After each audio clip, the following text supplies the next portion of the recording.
Given the overall success of Daniel Craig's James Bond movies, there are plenty of elements Amazon's upcoming Bond 26 would do well to keep. The greater use of supporting cast members, toning down the camp of previous eras, and moving female characters beyond the typical Bond girl mold were all positive changes that stand the next era in good stead. On the other hand, there are also lessons to be learned. Some of these annoying or problematic tropes were carried over from the past, while others only arose during the Daniel Craig movies. 3 such tropes are particularly unwelcome at this point and need to be shown the exit door when Bond 26 rolls around.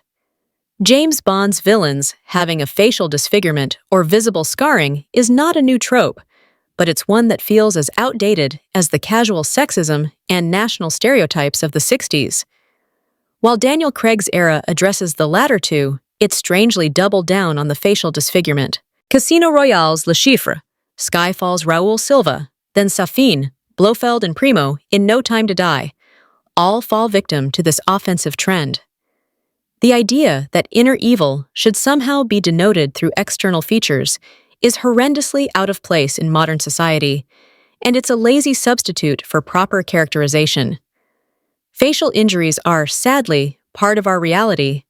Plenty of kind, innocent people carry some kind of scarring from an injury or illness and experience negativity because of it.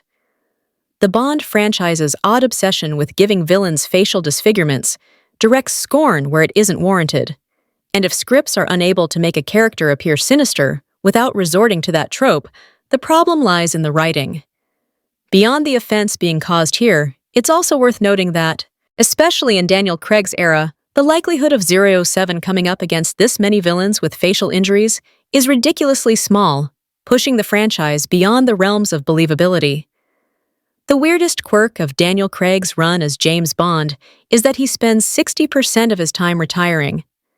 Skyfall is the first movie to suggest Bond has lost a step, and the next 2 movies chart a very slow and unsuccessful retirement. Needless to say, the idea of Bond as a washed-up dinosaur lost its appeal somewhere around Spectre, and it's a trap Bond 26 should avoid falling into by casting a younger actor right out of the gate. Indeed, Bond 26 should begin with 007 already an established agent.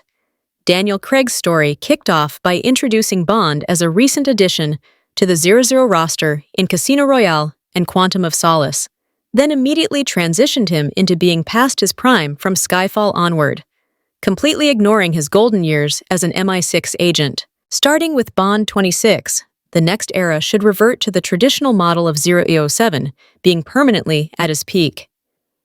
If Daniel Craig's replacement stays for 20 years and then concludes their era with one "I'm too old for this movie," enough time would have passed since No Time to Die to make it work.